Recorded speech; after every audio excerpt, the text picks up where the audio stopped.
Hello, this is Daily Yap number 30, and today I want to talk about why I think education is the most important thing and the main solution to the most of the problems that we have in the world. So, well, it's not news to everybody that we do have a lot of problems in the world, and one of the problems that I see and that I feel like most people agree on is the distrust that we have with the politics, with the politicians all over the world. It seems that there's a rise in authoritarianism and like strong men, quote unquote, and corruption, all these things. And it's in all levels, it's not just like the presidency, but here in Chile, I feel like people also think that about the municipalidades, right? And I was thinking, okay, how could we solve this? And the thing is that the reason why this is not solved is not because we don't have the tools to do that. Because, for example, one thing that's actually great news to me that has happened in the US lately, especially because of the AI data centers thing, is that the councils of some cities are approving these data centers despite the vast majority of people being against them. Of course, that's something that's very anti-democratic. You're not representing the people that put you in power. And what they are doing is that they are kicking them out. They are, I think it's recall, the correct word, and basically, kicking them out if they are not following the will of the people, which is great. That's how democracy should work. And I was thinking like, well, couldn't we do the same thing, but like on a bigger scale, when we talk about like the senators and in case of Chile, the diputados. And I was thinking that honestly we can, right? Like that's the elections. And I know that there are some countries where maybe the elections or like the way that the elections are like mediated are not like trustworthy. In that case, I would say you're even more fucked. However, this is not the case, at least in my country or in the US or in most of the developed countries. So why is this tool that we have, which is democracy and the elections every 4 or 5, whatever years, not enough to change the system? And, I was thinking the reason, about the reason, and one of the reasons it's because the people that get elected are not necessarily the good ones, right? For example, Trump's a felon, right? Actually, a ex-president in my country was also like convicted for a crime of an estafa, scam of like a big bank, the Banco de Talca, if you guys are interested. And I was thinking, how come that we vote for these people? And like that's the thing, like of course there can be like some conscientious people that are going to be like, I actually don't vote for them, it's the other people. Okay, that's fine. But then why do the majority of people, right? Because they always win by majority, vote for them. And I think it's because people fall too easily into the narratives that they are sold, right? So, for example, the usual narrative on the left is that, oh, the other side is evil, they don't really care about you, they only care about corporations. And the usual narrative on the right is that, oh, the other sides are globalist, they don't care about you, they care about like immigration and like things that don't really affect working class people. And I'm not defending one side or the other, because I think that there's evil in both of them and like shitty people and corrupt people in both of them. But that's the thing, it's like, okay, but why do those corrupt and shitty people get to these positions of power? And the reason for that is because people are not critical enough when they cast their vote. So me personally, I don't think that in any election in my country I've ever voted for someone. Partly because I don't do my due diligence, but I don't really believe in the system. I don't think that it's going to change anything. So I always vote like null, which means that you basically like scramble, and like put something that invalidates your vote. Now, regardless of like my personal vote, what people should do, because I was looking at this, and I was looking at this when I was like a teenager, not of voting age. I was like, okay, you know what? I'm going to see both sides, right? Like the right and left. I'm going to see the promises they made, and I'm going to see if they went ahead with them. And you know what's the reality is that they never did, you know, like neither of them, because in my country it goes like right, left usually. They never fulfilled their promises. And I was like, well, that's a lie, you know, and I don't like liars. I think the truth is the highest value. So I will not vote for a liar.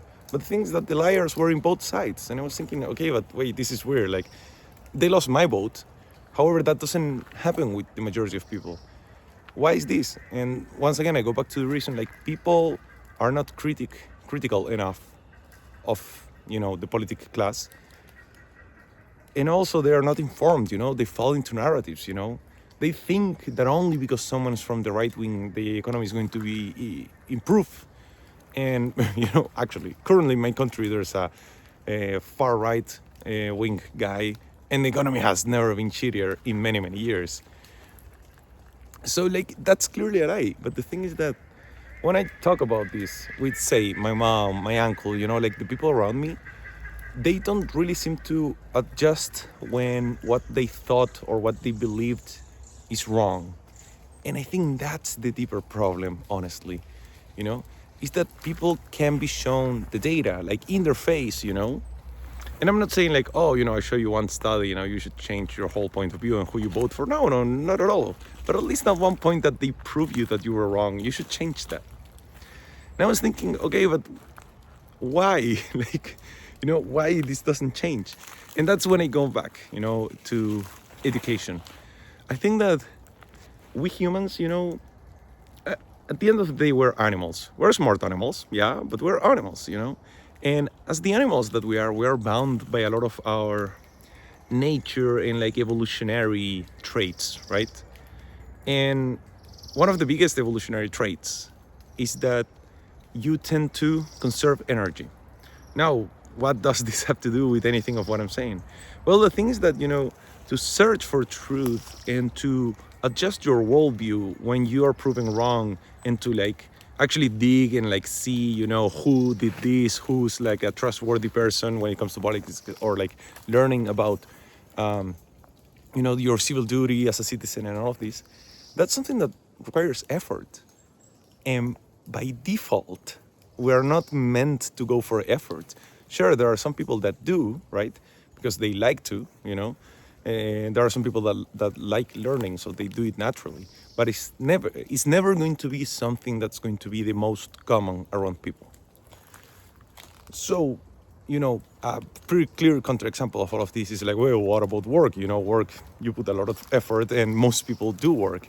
And that's true, but you only work, sorry, not you, but like most people only work because they need to. They need money to survive, right? So it's actually much harder not to work and survive than it's to work and survive. That's why people work. And what about learning?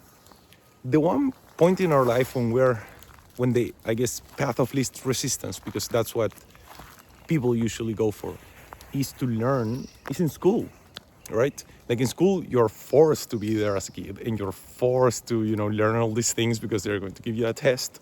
And if you fail those tests, you won't see your friends, you will, you know, repeat the year. There are so many like incentives to actually like learn, you know, or at least pass the test. That's why some people cheat, you know. But my point is that we as humans, once again, are meant to go for the path of least resistance. And the reality is that the path of least resistance currently is to just believe these narratives that people tell you, you know, is to not learn about politics. So why do I think that education is the solution to all of this? Because the only point in your life where you can actually teach people is like, hey, you know, don't be fooled by statistics, you know. If you're going to do an analysis on the price of goods, don't take one good, always take the average. If they're going to tell you that your standard of living is better because of GDP, tell them how GDP doesn't really perfectly translate to the working class. Explain to them why correlation does not mean causation, you know? Not because you have a good economic time locally, it can be just because there was a good economic time globally, not necessarily because of the actions of that particular person, right? But all these things, all these ideas, which I try to convey in my videos, to learn them and to actually like understand them, they require effort, and that's the thing that people will never go towards naturally, and that's why these narratives work so well. So yeah, I wanted to jab about it a little bit. I'm sure this is not news to anybody. Like, education is pretty important, blah blah blah blah blah. But oh man, like I was thinking, like especially because I've been spending a lot of time on Instagram, like the world has gone through such a shitty time lately, like everybody distrusts everybody, like there's no like objectivity. It looks like everyone's biased, myself included, like of course. But man, like if there was a solution to all of this, it would be through education. And the sad part is that education is the long-term solution, and we humans are, if you look at history, are very well known for never really looking into long-term solutions.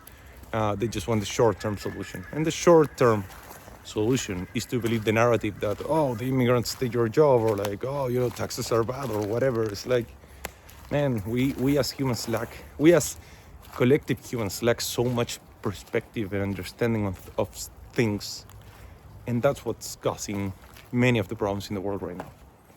But anyway, that was Daily Jab number 30. I'll see you another day. Bye.